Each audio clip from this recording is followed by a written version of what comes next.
Welcome to the Original Fighter's Voice. I'm your host, Don Mcguire. This is the BYB edition. I'm kind of stoked. I got Harrison Gigliotti on my show. See, I got it right the first time, bro. How you Yeah, been, yeah. homie? Been a I'm good, minute my since guy. Denver. I'm good. Good to see you again, my brother. Yeah, Denver kind of worked out kind of well this time. Oh, yeah, for sure. I, I got to admit, and Mike may get mad and others may get mad at me, but just like I told Tommy, I was a fan of bare knuckle. I kind of dug it, but December 2nd. I truly became a fan of bare knuckle. This card, I got to agree with you too, man. I fell in love with the art of it. I really did. yeah, right off the get go, it was the whole card from start to finish was just nonstop, and it was tremendous if you ask me. What was it like for you perceptually to come into BYB, and what were your thoughts about how they treated the fighters, how they prepared you guys, got you ready for war? That's a good question. I didn't know what to expect at first. I didn't know if it was going to be like boxing and the industry was going to have, obviously that dirty kind of grimy business side to it. But right when we touched down, everything was going smooth, and BYB just took me right under their wing, and is building that platform for me. And I didn't really expect it to be happening that fast and moving along that fast, but like I said, I could kind of get that family structure build. And I talked to Tommy, and as we went over, Tommy's my buddy, and he told me, this is what you need to expect, and these are the good people to be around, and basically he as he's kind of dealt with BKFC kind of giving him the cold shoulder and then kind of running back to him as he kind of started building his name. He said, you're not going to really deal with that with BYB. Once they see what you got and they know your talent and they know that you're a for real fighter, they're going to treat you well. And I didn't know what to expect getting into a triangle. I mean, I did fight in Triller's triad, but obviously with the bare knuckle aspect and obviously being in a triangle, I knew it was going to be a lot different from a regular ring and getting hit with gloves on. So I just I went out there, I prepared for it all camp, and I did what I had to do to be a great fighter that night, and I feel like I prospered and I showed everybody what I'm made of in the trigon. Yeah, take me there because a lot of people say, "Oh, well, I can do bare knuckle. I'm a boxer. I can do this." What was Right. it like for you the first time you stepped into the Mighty Trigon? I got to admit, back when I first became a part of the promotion down in Biloxi, I looked at the Trigon. I said, "Oh, it doesn't look so small," and then I got up in there. Dude, that's exactly what happened. I walked in and I'm like, all right, it's tight corners. It's obviously smaller than a ring. Then I actually got in there. I'm like, dude, you take one step back and you're on the ropes. You gotta constantly stay in that center ring, move around, find your angles, and look to cut your opponent off and try to back them up before they back you up. Now I got to be on the offense real quick, but as I fight, tougher opposition and things get tougher, now I'm happy I kind of have the basis down where you do got to get your footing right, you do got to get your angles, and you got to make sure that you keep your pace and your distance right. You can't just go in there. This is more technical than just a bare knuckle brawl. This is evolving into something greater. It's going to become very technical center ring boxing, and whoever takes that half step back and happens to get land on the ropes, just hope you don't end up in the corner because it gets tight in there. And as you can see, from a lot of the finishes, a lot of people don't leave that corner once they get in it. No, because a lot of people they'll look at it and they'll say, "Oh, I can fight my way out. It's not that deep." Well, Right. even at the center of the scratch mark, you take 2 steps back, you're up against the ropes. You It's know, insane, dude. It's insane. And I love it because television just perceptually doesn't give the Trigon its true dynamics. It was designed to basically, no matter what, you have to fight. You know, Right. Comparative to the other bare knuckle organization, how much more do you like fighting in the Trigon than you do a squared circle? Um, I obviously have my love for boxing, but I like how fast things get off. You're kind of forced to do that in the Trigon. You don't really have a lot of time to think and calculate. So whoever's the smarter fighter in there and the better boxer, I think is always going to come away with the W. But I mean, it's not necessary because some people got heavy hands, man, and all it takes is one punch to really, hurt somebody. And you got bare knuckles, man. This isn't like you got an 8 ounce or 10 ounce glove on, and you're breaking your opponent down and hoping to land that good lucky liver shot or head shot that's gonna somewhat hurt them and cause enough trauma to knock them out. Um, Bare knuckles can cut you up, man. There's a lot of surface damage and stuff like that. So, I mean, I haven't been cut yet, as I've saw other people get cut. I don't really know what to expect yet. I am kind of waiting for the day if it does happen and how I react. But I'm a I don't want to say a seasoned vet, but I have enough pedigree, I guess, from my amateur and my professional boxing background where I think I'll adjust. I did get cut when I fought Tiger Johnson on Top Rank, and I didn't freak out. I didn't let my head get the best of me. Where I have seen people in the past get cut and like, oh my god, I'm bleeding, I'm bleeding. It's like, Yeah. nah, you just gotta chill, man. These are why we got stitch doctors on the side. This is their job. They're gonna clean you up, and you're gonna get back in the next round, and it's not gonna be bleeding like it is right now. You know what I mean? So, it's just situational, man. Some people freak out when they see the blood, and some people are just like, all right, I'm bleeding. It is what it is. It's to be expected.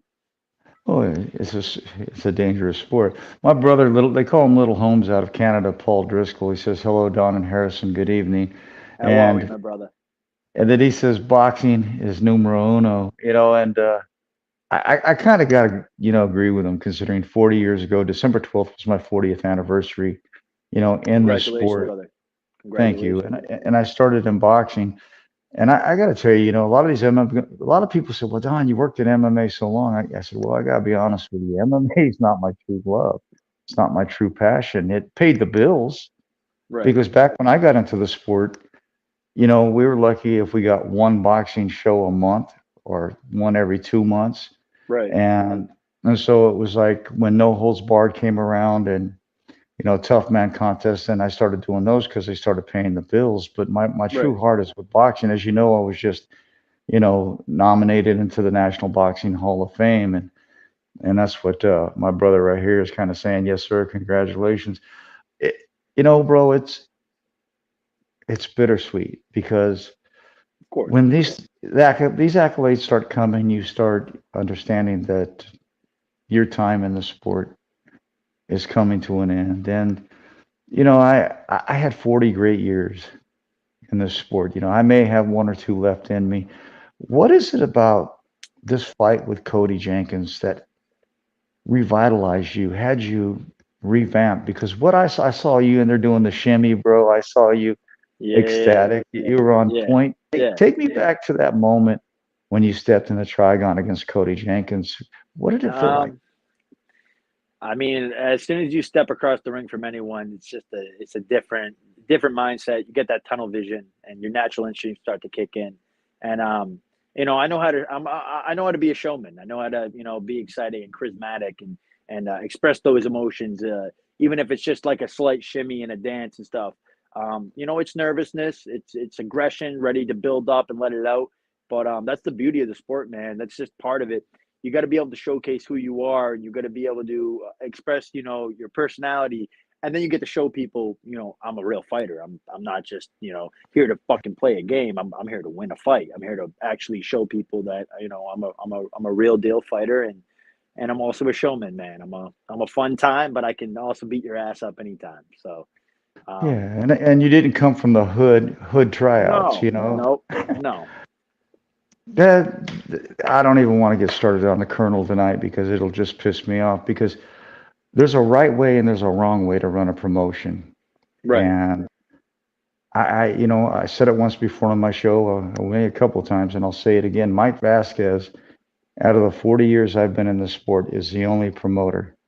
Him and Dada 5000 are the only promoters that I can honestly say that have never burned me. I know they never will burn me, and they're right. probably two of the truest forms of sportsmen in this sport. What would you like to say about how BYB treated you, brother?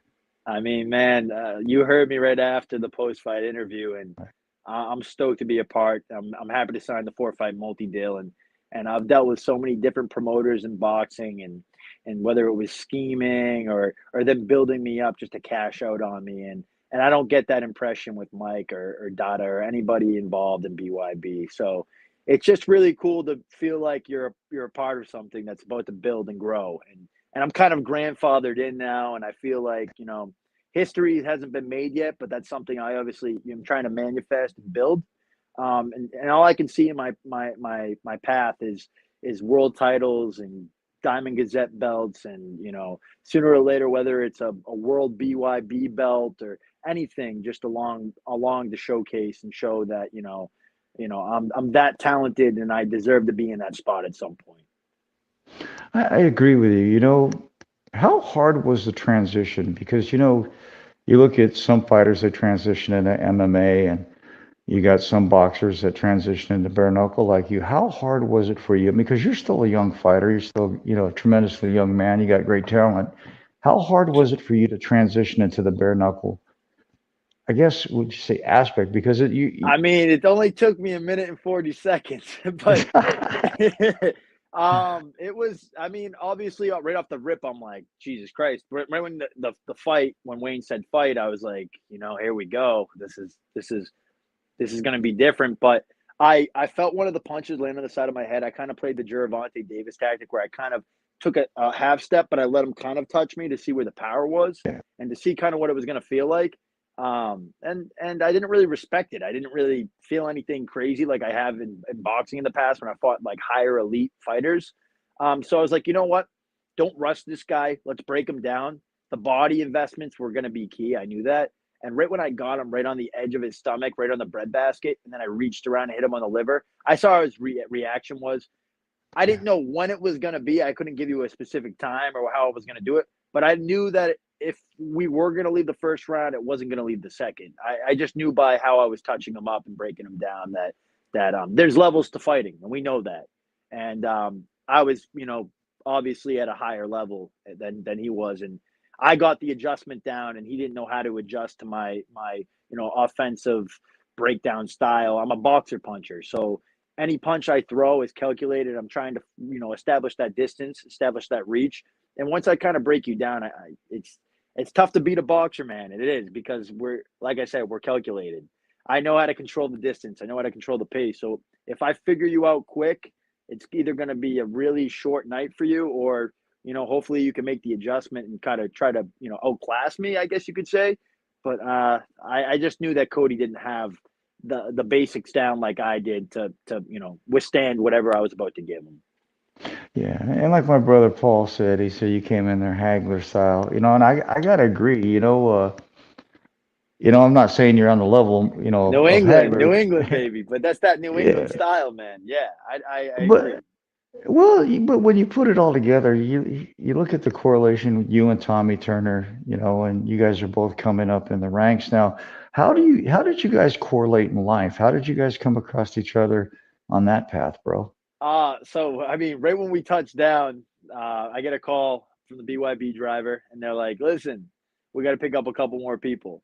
So we're like, "All right, yep." So they pick up um, Shelby Cannon's.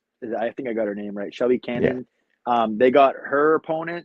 She was coming in from Mexico, I think, and then Tommy, of course, gets on the bus too. We just start shooting the shit, talking about some of our boxing fights, our pedigree, kind of how PBC and Top Rank and kind of all those guys were just using us for their fighters to get the build. And we just started shooting the shit. We started kind of, correlating, each other's kind of getting an understanding on how the boxing game worked. And then I was picking his brain on how this bare knuckle stuff was going to work. And from there on out, we were taking trips to Walmart. Our teams were going together. And we were just shooting the shit and just um, finally in the back room, I talked to him. I was like, dude, I'm a little nervous right now. I'm not gonna lie. Like I'm going through the motions right now. I'm like, what's it like, man? And he's like, dude, there's nothing like it. You're just gonna have to experience it. But he's like, you'll be fine. He told me, you'll be fine. You got pedigree. You got good boxing background. And a lot of that's a lot of things. A lot of that these people don't have is the pedigree and the boxing background. I feel like a lot of these people are one dimensional brawlers or overhand throwers and stuff like that, where me and Tommy will figure you out, break you down, weather whatever storm you give us, and hopefully get you out within the early rounds without taking any damage. But I can well, see that's Tommy. I can see Tommy being the 165 world champ, and I could see myself being the 135, 140, or even 145. I want to be a multiple divisional champ at some point.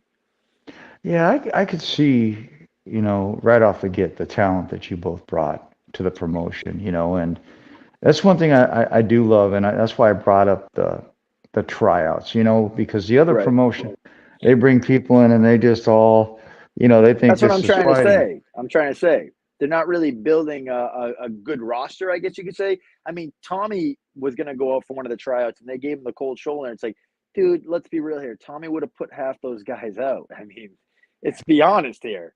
I Well, don't see many that's what people I'm at the getting at. 165. I don't know anybody at the 165 BKFC fight that would give him a tough matchup. I guess you could say. I mean, I'm sure there's some people that definitely would give him a tougher matchup than others, but Tommy would probably be the BKFC world champ if he was over there right now. Let's just say it how it is. You know what I Yeah. mean? So Well, I think both of you because you're both calculated. Kai You just Stewart sucks. He sucks. He sucks.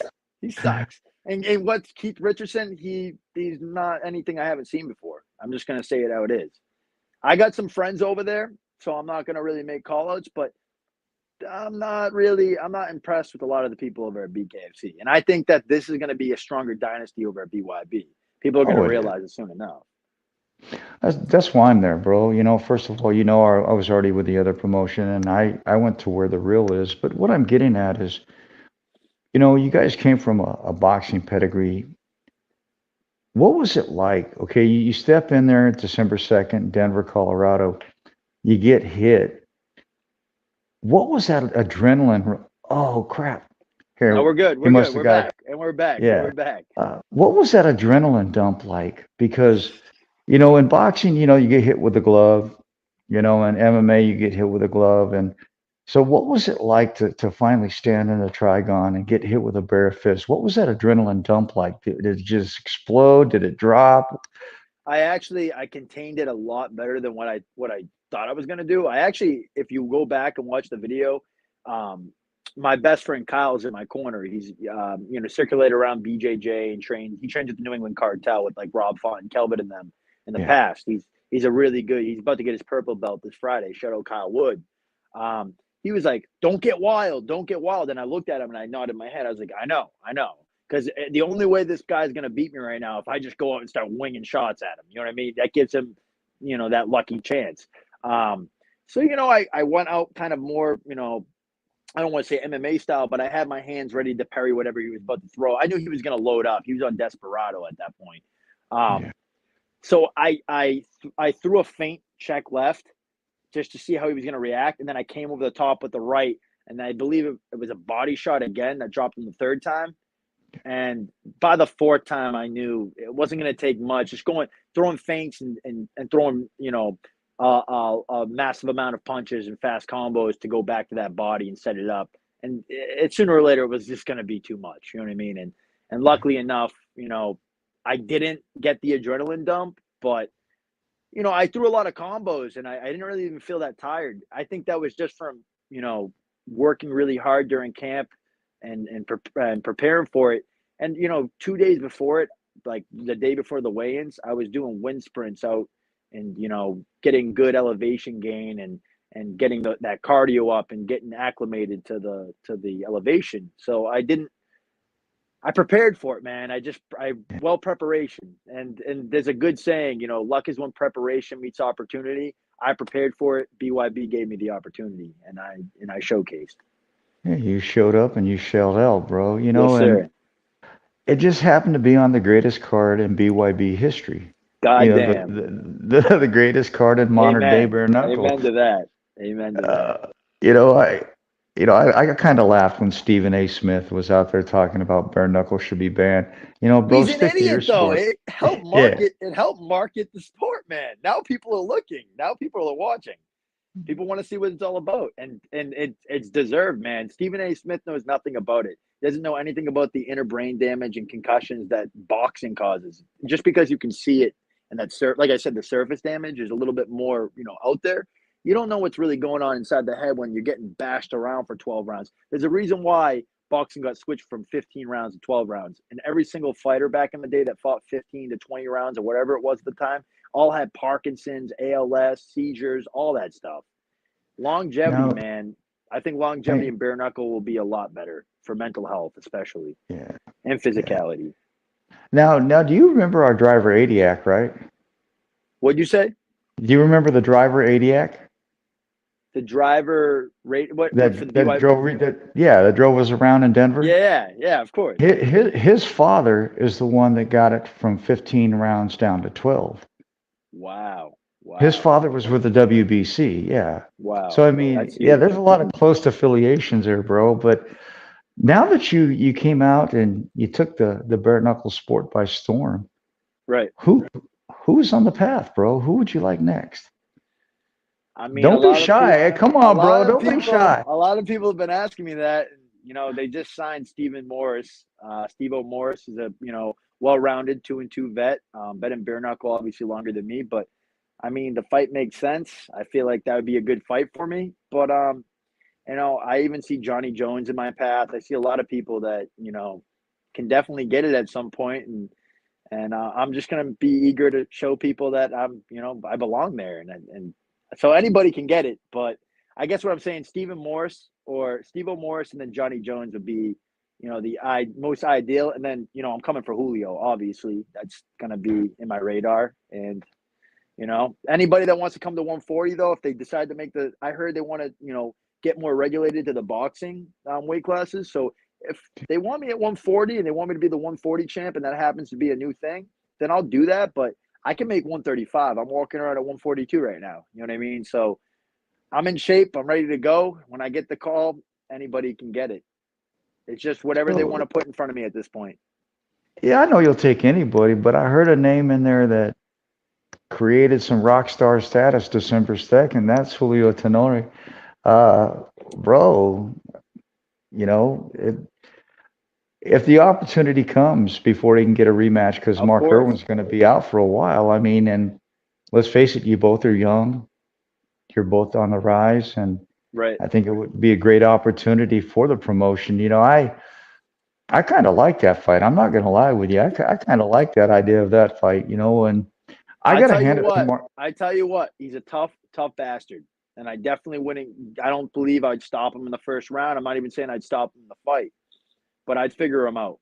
And I'm more calculated than him. And let me tell you why. There's a reason why Mayweather took Canelo out early in his career before he grew.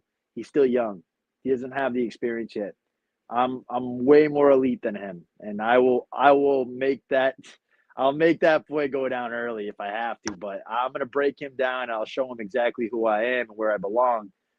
But respect to him. He's a young champ. He earned that. That was a hell of a fight, man. That was one of the best fights I've ever seen in my life. I mean, I compare that to Mickey Ward or Toro Gotti status. I mean, that was an absolute war. It was a beautiful display that night. It was insane. And both of them, Mark even, I mean, dude, Mark became my good friend. I've been talking to him every day. And let me tell you, Mark Irwin is a strong son of a bitch. That kid has no quit in him. Oh, Zero. Mark, will tell you, the first time I met him, I said, "How you doing, bro?" And he said, "Fuck you." He flipped you out. Yeah. And so like when I had to do the interview before, Denver, I was Right. like, man, I don't know how this is going to work out because I kind of, I don't hold my lip, but I gave the kid a great interview, and when I was one of the first people to see him in Denver, Right. and I tell you, the respect level was just totally different. What you see in the persona, what you get in the fighter, It's are just two part of the totally show, different. man. The part of the Yeah, show. Yeah. but Yeah. but I'm gonna take these people, the people that are listening and that will listen later. You take me. I'm gonna take him to the third round when Mark gets his jaw broken and his ears half hanging off his head and his It nose is was broken and he's got a crazy, dude. hematoma out to Dude. here. Insane. Bro, who would have Insane. continued? Who else would? I mean, even I if don't you know. don't like Mark Irwin, I haven't been in that predicament. I probably would try to. I don't know. I've never been there, but that was insane. That was that was the most insane thing I've ever seen in my entire life. I mean, And he then, grew another head. shout out to Julio. Julio got Fury knocked out on the canvas and rises up from the dead, stands up, and just it was just insane, dude. That reminded me of the Deontay Wilder Fury moment. I'm not even kidding. He got up for school again and didn't know where he was. It was just like, yeah, let's Just go, let's started do it, swinging, let's but go, let's how do it. many fighters do you know besides Mark Irwin that could fight with, uh, you Oh know, man, a hematoma, an extra head, a broken jaw, his ear Not blown many. up, Not many. That's a 1% right there for me, man. That's insane. It's and and insane. and if you didn't love Mark Irwin before that fight, you You sure as hell should better now. loved You it. should Yeah. now. Yeah. The same with Ike Villanueva, man. Hurricane and Jay Fish was another good I fight on mean, that card. he got caught, and then all of a sudden it was just beautiful work from there on out. He was a little rock on the ropes, and then he got it together and regathered his berries and said, "You know what? I'm going to get this guy out of here right now." And he did. I mean, he buckled him and put him right down. And Jay Fish, that guy's got bare knuckle experience from previous fights in BKFC, I believe. Yeah, So I I've mean, known this him for this quite a wasn't a while. total this wasn't a total walk in the park for Ike either. No. Uh, my brother from Canada, he said, well done. And another brother of mine, I have a lot of friends from Canada, bro. Hey, Gordy Simpson's, I actually did camp in Canada in Toronto with Zoltarini, and Lennox Lewis was like the main guy. He was the supervisor of the whole camp, put it all together. Stephen Hayden too. He was our strength and cardio coach, one of the best around. I actually use a lot of his things that the circuit intervals and stuff that he put us through for my camps now for most of my cardio and yeah, strength and training. So yeah, I have a lot. shout out to Toronto and all the boys over there, Red Owl Boxing. Yeah. Well, Brian's from Drayton Valley, uh, and Gordy, I think he's from the other side of Canada. It's kind of crazy. And then Paul's from Toronto. It's like I used to do a show. Well, I used to do a show out of Canada before, and so I have a lot of Canadian listeners. And my show used to Right. be worldwide, but the pandemic kind of ruined that. But Right, bro, of course. take me back before you got into boxing, before you got into sport. What was life like for a young Harrison? I mean, I kind of got picked on in middle school and stuff. Not really, but kind of. I think everybody picked on each other. It was just, the smaller guy. I was very tiny and small. I fist fought everybody, man. I've been fist fighting since I was like 6 years old. A lot of street fights, and I grew up in a residential neighborhood, nice neighborhood, but it doesn't matter. I grew up, outskirts near, 45 minutes out of Boston, the Merrimack Valley, and it was I guess you could say a town where people fought. It was a title town. I mean, it was to the point where in middle school, like my school was named Hunkin Middle School, and we were traveling, 4 miles to go fight the other middle school kids that were right up the block. Like it was insane. It was like we were hooligans. But I grew up fist fighting my whole life, and then obviously I have 4 generations of boxing. I grew up loving boxing, watching the Contender Series, Mickey Ward, just growing an infatuation for the sport inside out. And my cousin Jeff was my biggest icon. So I said on Facebook, I think in like 2011, I want to get into boxing, and he reached out to me, and I went and saw Mickey Ward. There was like a meet and greet at my gym over at the Haverhill Boxing Club, my old gym. Um, and from there on out, I just got into boxing, and I won the novice JOs that year, my first year into the New England's, and I just fell in love with the sport, man. I just fell in love with fighting. I've been Yeah. always a fighter though. I've always, you know what I've always loved about fighting? The feeling before where you're just so anxious and you're like, oh man, here we go. I don't the unexpected, you know what I mean? And then when it's all said and done, whether you win, lose, whatever, draw, it's like, wow, man. Now, let's go celebrate. Let's go hang out. It's a great feeling, man. I feel like fighting brings people together more than people will ever realize. But it's you got to be calm before the war. When it's all said and done, though, everybody's celebrating, everybody's happy, and you're spreading love and positivity. That's just part of the game. So Now, I've always loved fighting, I guess you could say. I got to meet one of your coaches this weekend, and I'm probably gonna put my foot in my mouth, but would it be a fair assessment to say that he is one of your true mentors on your walk, or were there others Yeah, that? yeah. So actually, I competed against Joey Romalo's guys back in the amateurs. They were the West End Gym. We were Haverhill Boxing Club. I fought one of his Silver Glove champions. He was like 7-0, and they robbed me by 1 point. I really should have won that one, but just the amateur game. I thought boxing's politics, man. But long story short, as I, started growing in my professional career, right before Tiger Johnson, I didn't really have any coaches around me that I really wanted to feel comfortable with. And I reached out to Joey. He took me right under his wing and was like, I got you, bro. We're gonna work around this, and we're gonna try and figure out how to beat this kid. And he just gave me all the positive insight and made me feel confident. And I knew going into this, that's who I wanted to bring on board. I knew that that's the type of coach and mentor and someone that you can look up to and value. And he cares about me as a fighter and a person outside the ring. So we shoot the shit, we talk, but when it comes to business, business is handled, and that's how the game goes. And So plus, you yeah, can hear him. became Plus, a he's became a brother of mine for sure. yeah. Plus, you can hear him from a mile away, bro. You ain't got to worry about getting in trouble. No, you're not shitting. Nah, for I real. love the guy, though. I don't think he's like me. I don't think he ever sleeps, bro. I think, you Joey know, Romalo always keeps one ear open while he's sleeping. He is, yeah, um, I believe this may be a friend of yours. I'm not gonna try. It's Chris Despres. yeah. That's my boy Chris. Yeah, Chris Desprez. How you doing, brother? He says He Harrison yo, so versus he's Jake so Paul. listen. He's boys with Josh Oxendine, by the way. Oh, He okay. yeah, he's from Methuen, the town over for me. Shout out Merrimack Valley. But yeah, he moved to I think the Charlotte area, I believe, and he's friends with Josh Oxendine. That's another guy, man. I can fight Josh Oxendine. I heard that Oxendine wants to go for the title. I heard that's what he's aiming for. So that's all him right now. I guess he's a little bit more ahead of me, but you Yeah. know that's another one, man. There's so many people I'm starting to understand and gather all the names and stuff and put it all together. But there's a lot of people that are definitely on my hit list at this point, I guess you could say. And I'm looking to get the job done. So So you're a lot like Tommy Turner. You came over to BYB and you absolutely fell in love with the promotion. for sure. You what if you had an opportunity to tell other people that are in this industry, in the bare knuckle industry, what it truly meant to you, the difference between another promotion and BYB, what would you say in your own words has kept you at BYB? Not getting used, not feeling like you're the outcast.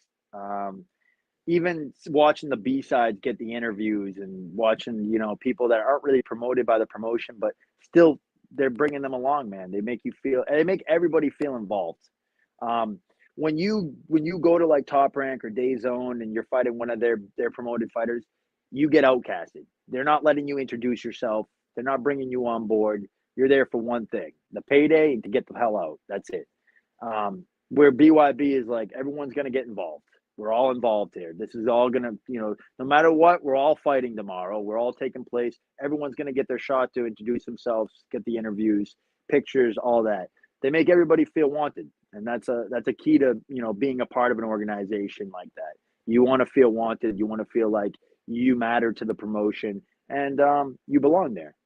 So I think that was a key factor to me Did with it was BYB. it the first time a promotion's ever fed you like BYB? I got to be honest. I've been in this industry for 40 years. No promotion's ever fed me like All that. right, let me tell you, Top Rank was nuts. I'm not gonna lie. I almost feel like they didn't want us to make weight. It was that bad. Like they had gourmet food. I was fighting at the Hard Rock in Tulsa, Oklahoma. I'm telling you, they had gourmet platters like every Yeah. night. Like it was just they had to have spent over $100,000 on food. They maybe more. Honestly, it was like I couldn't believe it. But what I did notice is none of the A sides, like Tiger Johnson, none of those guys were up there. They were definitely with their nutritionists and stuff, and they knew that that's the only place we could go. That's so it was almost like torture. And I ended up cutting weight and then going up there one night, and I was like, "Fuck it, I'll have a little bit of food." And then I ended up just devouring food. I woke up back on the weight I started at. So I'm out in the 101-degree parking lot, in the back of the Hard Rock Casino, just running 4 or 5 miles, just sweating, all wrapped up in a sweatsuit, and just the day before my fight. It definitely drained me, but I will say this: they fed us. BYB fed us. They gave us $100 to split between me and my coach. That paid off everything at Walmart. It filled my fridge for the week, and that's all I needed, man. That's really all I needed. That was enough for me to realize that we were part of this, and this was going to be a great thing moving forward. And like I said, this is the 22nd event, guys. It's gonna get better. It's just gonna Oh, keep yeah. it's going to keep growing. It's going to evolve. Everything that needed to happen happened on that event, and now it's just going to get better and better. That's how it is. It continues to grow and evolve. Well, So they say I'm excited, greatness. man. I'm excited. Yeah, well, greatness comes from a ripple, bro. And I think Denver BYB 22 December 2nd was that ripple that will Absolutely. now propel. I Absolutely. mean, because we've got an event every month next year. We're not going to Abu Dhabi this year because of situations in the world, but Right. we're still going to be doing a lot more than any other promotion, and I think it's going I to give you heard guys. I heard a lot of things, man. I heard like Costa Rica, Mexico. I heard a lot of fights that they're trying to put together right now. And you know what would be beautiful is if they come to Boston. If they come to Boston, we can market and headline out here. We have a lot of people out here that want to join the roster. We're trying to sign a guy right now, Lucan and Chili, out of my boxing gym. And hopefully, he can get on that February card with me, Tommy, and everybody. But there's a lot of people that are starting to see the sport for what it is, and it's a real martial art. It's a real art to combat sports, and it's evolving, and it's not just a brawl anymore. It's becoming more technical. So I think there's a lot of things in the future with the sport that it's gonna grow and be something so much greater, and it's just awesome to be a part of it and watch it all come together right now.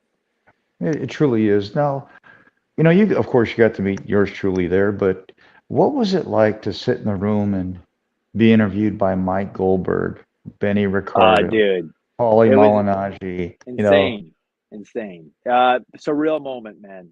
I can't even really, when I first went in there, I was a little nervous. I was like, all right, here it is. This is part of the show, though. This is part of, get my character together. But honestly, I was just me, man. I introduced myself, and I said, what I planned on doing, and surely enough, it paid off, and that's exactly what I did.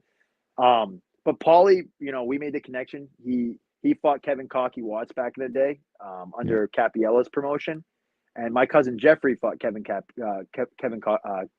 Watts. So like they knew each other. My cousin grew up knowing Paulie, and Paulie grew up knowing Jeff, and they fought similar opponents. Paul Delgado, I believe, a couple Yeah. other people, but it's just crazy to make all the. It's just crazy how small the world works, and how really close everybody really is. And I'm just some small kid from Haverhill, Mass. 45 minutes outskirts of Boston. Closer to the New Hampshire border, and here I am, shaking hands with all these people. Networking.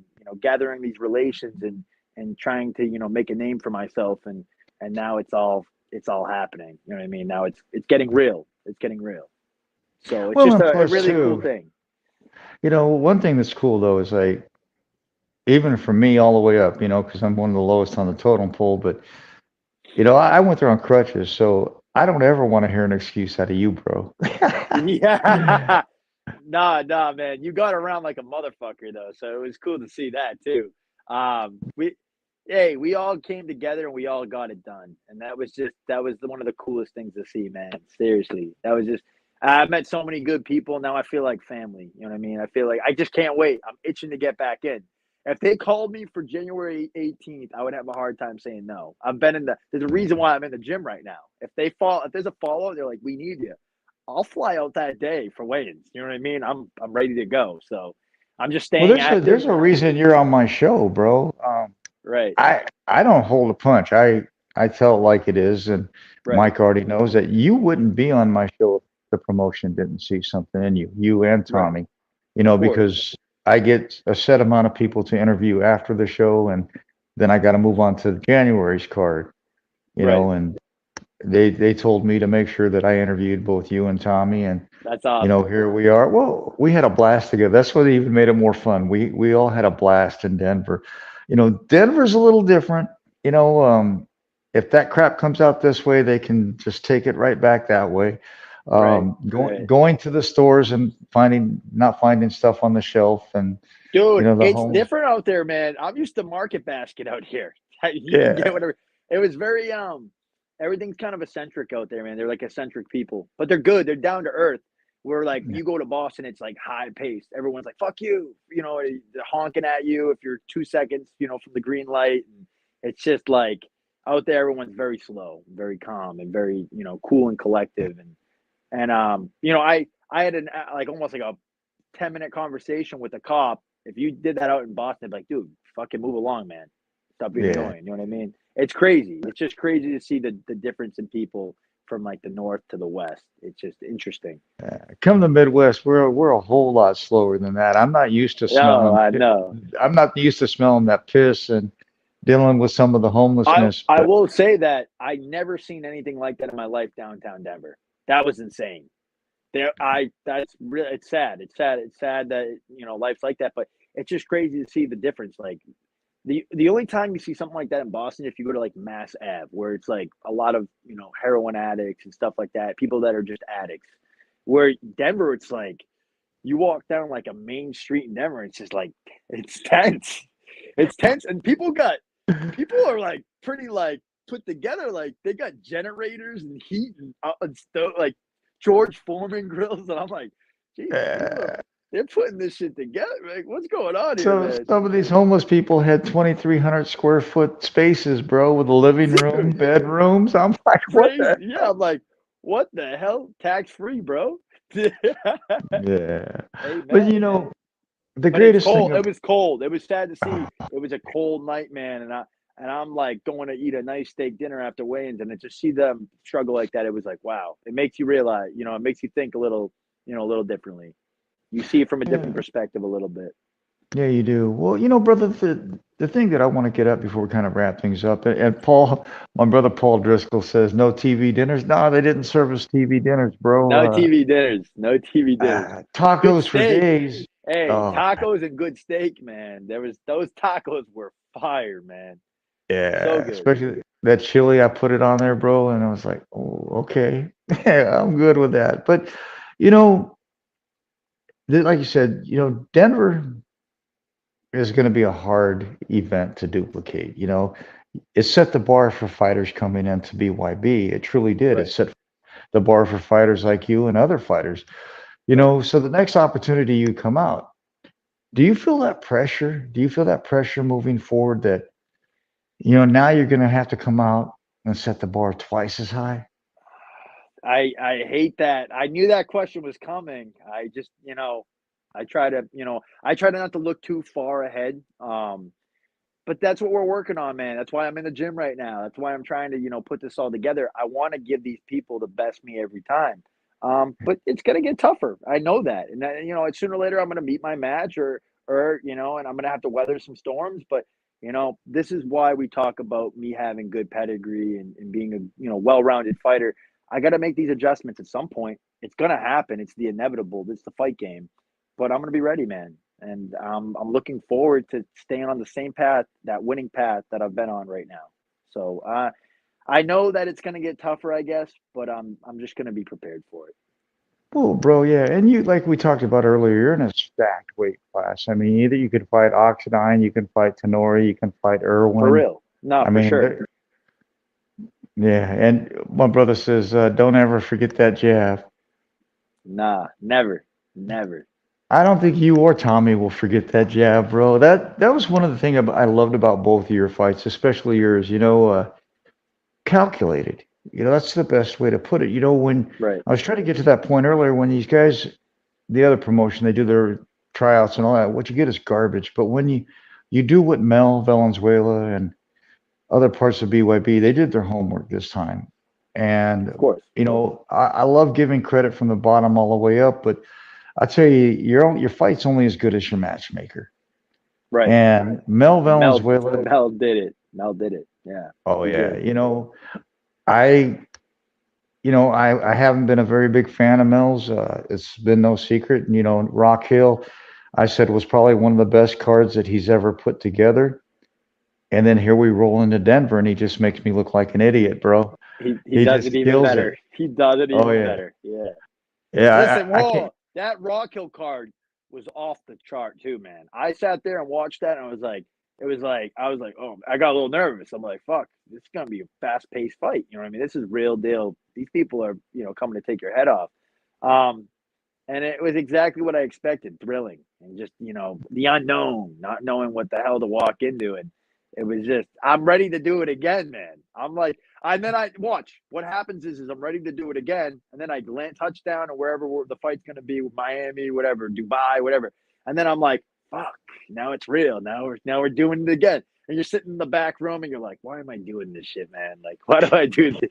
You know what I mean? You're like sitting there with the anxiety, you're feeling, you're like, fuck this shit, man. And then it's all said and done, and you want to do it again. It's an addictive feeling, man. Fighting is just it's the fear of the unknown, and like Dustin Poirier said, without fear, there's no bravery, brother. And man. that's just life, man. Well, it's just like with me, bro. I didn't realize it was going to take me an hour and a half to get out of the Denver airport on crutches, but you do what you got to But you do, did it. bro. Whoa, but Yeah, you did it. You did do it. that was such a blast, bro. This card will forever sit until the next one. I don't know. You say This that was now, good. and then all of a sudden it just happens again, and you're like, it just gets better and better at this point. You know what I mean? Yeah. Um, I think I feel Mel. like I think Mel's hit that stride now. I think Mel really has because, like I said, Rock Hill. I didn't think nobody was going to beat that card. Denver was fire.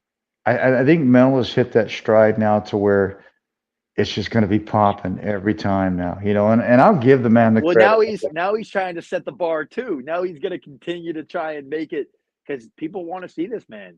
I'm like, when I go at home, I had all these new followers and all these people reach out, and I'm like, wow, this is the beginning of stardom. This is the beginning of, and it's coming upon all of us. Like the numbers are growing, the viewings are growing. People want to see it, and people want to see good violence and good technical violence, and this is what it's becoming. It's not just a brawl anymore. Now it's becoming a chess match, and it's bare knuckle. It's like it's wicked cool to see it all come together. It really, and I'm so friggin' grateful to be a part of it. Yeah, and it's not just the men though, bro. Look at Rock Hill, South Carolina. The chicks got fight of the night. I mean, they stepped on the pedal from start to finish. Neither one of them Oh gave wait, that fight. What's her name? Spitfire. That chick can Jessica bang. Link. Yeah, She can bang, man. That was a crazy fight, man. That was a crazy fight. Like yeah. seriously, one of the best fights I've seen too. Yeah, Seriously. like my brother from Canada, Gordy Simpson, he says it's a crazy life. And my brother Bill Stacks, I think Stacks, where are you from? Massachusetts or Boston? Well, I think it's the same place. Anyway, Don, what's going on, brother? Great show. Happy holidays. Happy holidays to you, man. Happy He holidays, brother. he's like, what are you guys? You guys need a fucking translator to understand you guys, bro. Right. He's from Hey, that's how he's, all the Boston boys are. he's That's from how it should be. Connecticut. Yeah, he's from Connecticut, same Connecticut. thing. Same thing. Yeah. New Englander. Yeah. We always he's from Bristol. Bristol ESPN. Bristol. Yeah, yeah. Okay. All right. Yeah, yeah. Yeah, see, we always give Jack Reese, one of the greatest boxing referees in the history of boxing, always give him shit and tell him, "Did you bring your translator?" Because he's Right. just like you Yeah. guys. Well, it's good to It's bust your too guys' it's balls. too fat it's too fast paced. It comes on you so fast you're like, I didn't pick up any of that, man. You gotta say it again. And then we say it just as fast again, thinking that you're gonna pick up on it. And you gotta understand the lingo and the speed and I feel like we're constant ADHD. Everybody from Boston or Mass or even New England, it's just a very faster pace. You got to almost take the strides with us, or you're gonna fall behind. You know what I mean? It's crazy. Absolutely. What would you like to say to the fans, the people that spend their hard-earned money to buy a ticket or watch it on BN Sports? What would you like to say to the fans about the love that you're showing you and how much you appreciate this new walk in I mean, BYB you guys, Extreme? they make it this much more great. They make it, make me that much more grateful to be a part of it. Without the support, what are we doing this for, man? We're trying to showcase. We're trying to make people excited. We're showmen. We're entertainers. This is part of the industry, and I love giving the fans a good fight. I love taking pictures with the kids after all the families coming up to me, signing the autographs. It's what makes it that much sweeter. You know what I mean? The bittersweet of the fight, and the bloods, the guts and glory that go into it.